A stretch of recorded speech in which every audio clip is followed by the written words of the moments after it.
दोस्तों, आप सबने कभी ना कभी नाम सुना होगा यति, यानी कि हिम मानव, यानी कि बिग फूट। इसके बारे में बहुत सारी कहानियां चलती हैं।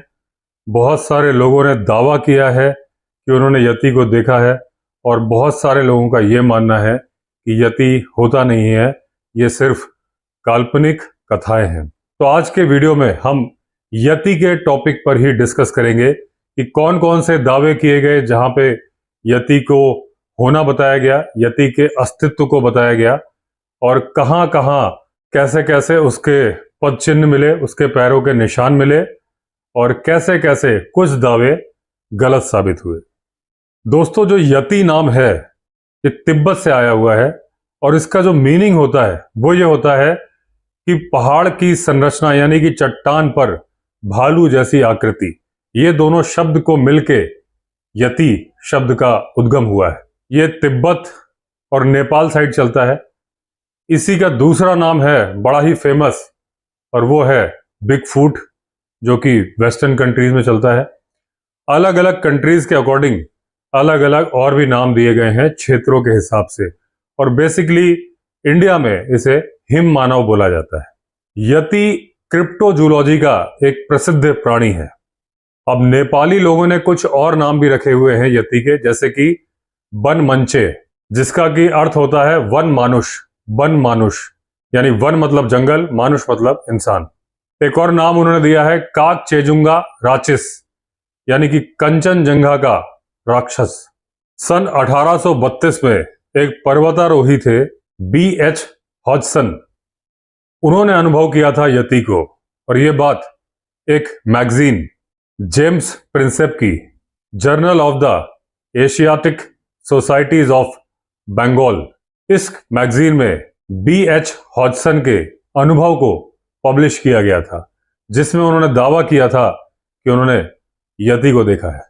और उन्होंने बोला था कि ये काले बालों से ढका हुआ था और 2 पैरों पर चल रहा था। अब इसके बाद जो इसके पद चिन्ह थे, पैरों के निशान थे, उसका पहला रिकॉर्ड सन 1889 में लॉरेंस वॉडेल के अमंग द हिमालयाज में दिखाई दिया। अब 20वीं सेंचुरी में यति का टूरिज्म चालू हो गया, और वेस्टर्न कंट्रीज से लोग नेपाल और इस इलाके में यति को ढूंढने आने लगे। ऐसे ही कुछ दूसरे कंट्रीज थे, जैसे कि किर्गिस्तान, तुर्कमेनिस्तान, इस तरह के कंट्रीज, वहां पर इसकी मार्केटिंग स्टार्ट हो गई। एक आदमी यति का गाइड बन जाता था, और वो किस्से कहानियां बताता था कि उस एरिया में यति देखा गया, उन्होंने देखा, वहां पैरों के निशान मिले। वेस्टर्न कंट्री से लोग आते थे, अच्छा खासा टाइम स्पेंड करते थे यति को ढूंढने में। लेकिन अप्रैल 2019 में भारतीय सेना ने, इंडियन आर्मी ने दावा किया कि उन्होंने यति के पैरों के निशान देखे। बाद में कुछ कंट्रोवर्सीज भी हुई, और बाद में यह माना गया कि वह यति के नहीं, बड़े भालू के पैरों के निशान थे। लेकिन जिन फोटोग्राफ्स को शेयर किया गया था, वो निशान 32 इंच लंबे और 15 इंच चौड़े थे पैरों के निशान। इतने बड़े निशान किसी भालू के नहीं हो सकते। और ये जो निशान मिले थे, नेपाल के पास मकालू कैंप के पास में दिखे थे। लद्दाख में कुछ बौद्ध मठों में जो बौद्ध भिक्षु हैं, उन्होंने दावा किया है कि उन्होंने यति को देखा है। लेकिन जो लोग रिसर्च करते हैं, उन्होंने कहा कि ये कोई इंसान नहीं है यति, ये पोलर बेयर और ब्राउन बेयर के टाइप का जानवर है, या तो हाइब्रिड ब्रीड है, इस तरह का जानवर है जो लंबे कद का होता है। नेशनल जियोग्राफिक की एक रिपोर्ट के अकॉर्डिंग 326 ईसा पूर्व, जब सिकंदर यानी कि अलेक्जेंडर इंडिया आया था, तो उसने यति को देखने की इच्छा जताई थी। 1921 में हेनरी न्यूमैन नाम के एक पत्रकार ने कुछ ब्रिटेन के शोधकर्ताओं और पर्वतारोहियों का इंटरव्यू लिया था, तो उन लोगों ने कहा था उनको कई बार यति के पैरों के निशान दिख चुके हैं। अब उन लोगों ने नाम दिया था कि ये पैरों के निशान मेतोह कांगमी के हैं। मेतोह का मतलब होता है आदमी जैसा दिखने वाला भालू। कांगमी का मतलब होता है बर्फ में रहने वाला इंसान। यूनाइटेड किंगडम के टेलीग्राफ के अकॉर्डिंग 1925 में N.A. तोम्बाजी नाम के एक फोटोग्राफर थे।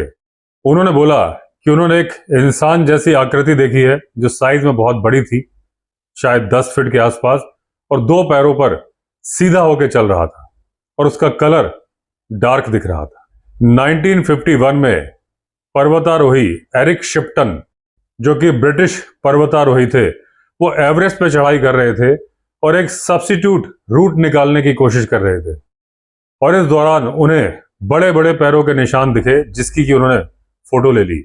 1986 में प्रसिद्ध पर्वतारोही रीनहोल्ड मेसनर ने यति को देखने का दावा किया था। 2007 में भी अमेरिका के टीवी होस्ट जोश गेट्स ने भी यही दावा किया था, उन्होंने भी यति को देखा है। 2013 में ऑक्सफोर्ड के जो शोधकर्ता थे बायन, उनके पास 57 सैंपल भेजे गए थे कि जो कि ये दावा करते थे कि ये यति के सैंपल है, और उसमें से 36 पर उन्होंने रिसर्च की थी। 36 में से 34 सैंपल्स किसी ना किसी जानवर के डीएनए से मैच कर रहे थे। केवल 2 सैंपल थे जो किसी जानवर से मैच नहीं कर रहे थे। ये 2 सैंपल भी आज से 40,000 साल पहले पोलर बेयर जो पाया जाता था उसके सैंपल से मैच करते थे, और साइंस का मानना था कि ये दोनों सैंपल्स हाइब्रिड है, पोलर बेयर और ब्राउन बेयर के मिक्स्ड नस्ल है, जिसको कि लोग यति समझ रहे हैं। अभी रिसेंटली 2017 में भी कई सारे सैंपल्स की जांच की गई जो कि यति या बिग फूट के थे। अब 8 सैंपल तो या तो ब्राउन बेयर के थे या पोलर बेयर के थे, लेकिन एक सैंपल था कुत्ते का। अब अलग अलग कंट्रीज में जिसको नाम से बोला जाता है वो इस प्रकार से है।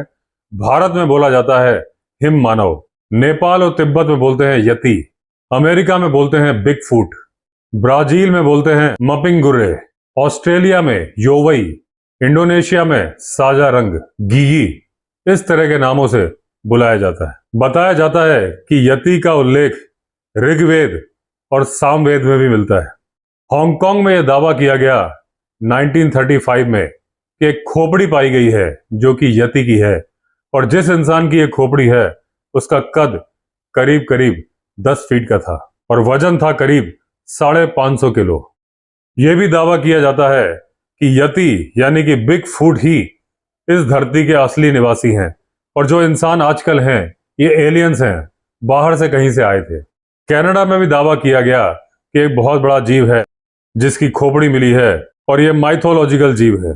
एक यूट्यूबर है कोयोट पीटरसन, वो एक प्रोग्राम रिकॉर्ड करने गए थे, उन्होंने दावा किया कि उन्हें ये खोपड़ी मिली। केंटकी में इस विकराल मानव को खोजने के लिए कई टीमें लगी हुई हैं जो कि मशीनों की मदद से इस पर रिसर्च कर रही हैं। इसके जो हेड है उनका नाम है जॉय।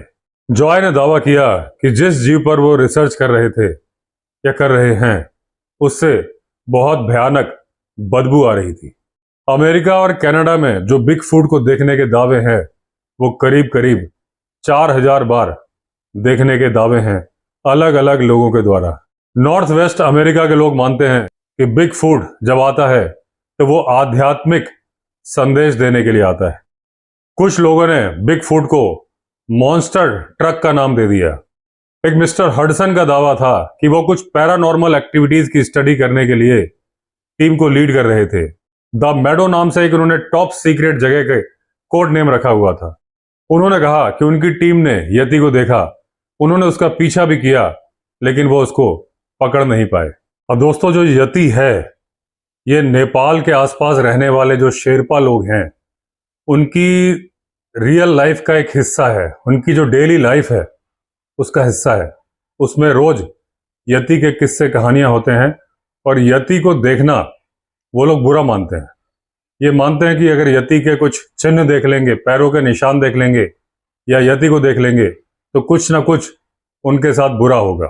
अब नेपाल के शिवा ठकाल हैं, उन्होंने अपनी book folk tales of Sherpa and Yeti, उसमें उन्होंने 12 लोक कथाओं का जिक्र किया है, और उन सभी लोक कथाओं में यति शामिल है। और उन सभी लोक कथाओं में जो यति शामिल है वो खतरे के रूप में शामिल है। एक लोक कथा है यति का विनाश।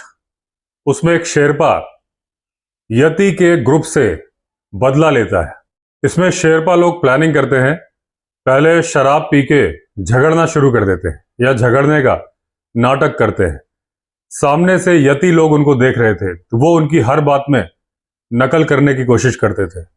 शेरपा लोगों को लड़ते हुए देख के यति लोग भी आपस में लड़ने लगे, लेकिन थोड़ी देर में उन्हें यह सारा गेम समझ में आ गया। उनकी समझ में आ गया कि ये इंसान हमें आपस में लड़ा के मारना चाहते हैं। तो उस वक्त तो कुछ नहीं बोले, वहां से चले गए, लेकिन मन में ठान के गए कि इंसानों से बदला जरूर लेंगे। अब 1950 के आसपास जब बहुत सारे टूरिस्ट यति को देखने के लिए नेपाल और हिमालय के इलाकों में आने लगे, तो एक हॉलीवुड के एक्टर थे जेम्स स्टीवर्ट, उन्होंने दावा किया कि उनके पास यति की उंगली है। लेकिन जब 2011 में उस उंगली का डीएनए टेस्ट किया गया तो मालूम चला कि वो उंगली किसी इंसान की थी।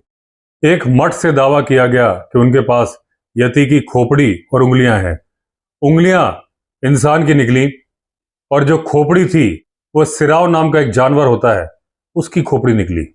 इसी तरह से जो अन्य अंग पाए गए थे, कभी वो बंदर के निकले, कभी वो भालू के निकले, कभी वो हिरण के निकले, और जैसा मैंने पहले बोला, एक अंग कुत्ते का निकला। अब जो लोग यति के अस्तित्व पर सवाल उठाते हैं, उनका ये कहना है कि अगर यति के जैसा बड़ा जानवर होता तो कभी तो दिखता, क्योंकि आजकल दोस्तों हेलीकॉप्टर का जमाना है, ड्रोन कैमरे का जमाना है। यति कहीं भी होते, जितना भारी भरकम उनका शरीर है उसके अकॉर्डिंग उनको खाना भी ज्यादा चाहिए होता, तो खाने के लिए वो बाहर निकलते और पूरे हिमालय में हर जगह पर्वतारोही या हेलीकॉप्टर्स तो घूमते ही हैं। हिमालय में वैसे बहुत सारे ऐसे इलाके हैं जहां कोई नहीं जाता, लेकिन आसपास के इलाकों में इंसान तो रहते ही है। कुछ लोग बोलते हैं कि इतने ठंडे इलाके में कोई भी इंसान अगर यति इंसान जैसा ही है तो जिंदा नहीं रह सकता। लेकिन कुछ लोग बोलते हैं कि जापान के मकाक बंदर हमेशा बर्फ में रहते हैं, जहां वो रहते हैं 12 महीने बर्फ ही बर्फ होती है और वो ठंडा तापमान झेल लेते हैं, तो फिर यति भी झेल सकता है। अब जैसे कई पर्वतारोहियों के दल ने बोला कि उन्होंने यति को देखा, तो उसके दावे की आलोचना करने वाले बोलते हैं कि यह सिर्फ पॉपुलैरिटी स्टंट है और टूरिज्म को बढ़ाने का जरिया भी हो सकता है, क्योंकि जैसा कि पहले मैंने बताया, ताजिकिस्तान और किर्गिस्तान में यति का टूरिज्म बहुत फल फूल रहा था और उसमें लोग प्लानिंग के साथ एक इंसान को यति का जानकार बता देते थे। टूरिस्ट घेरा बना के बैठते थे और वो आदमी यति को देखने के किस्से सुनाता था और इससे सारे लोग खूब सारे पैसे कमाते थे।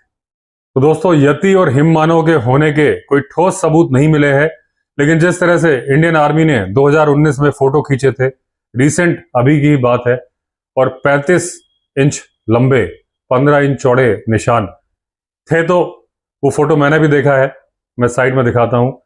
तो थे निशान किसी ना किसी जानवर या इंसान के, और इतना बड़ा जानवर होना बहुत मुश्किल बात है। 2016 में भूटान में भी यति के पैरों के निशान दिखे थे।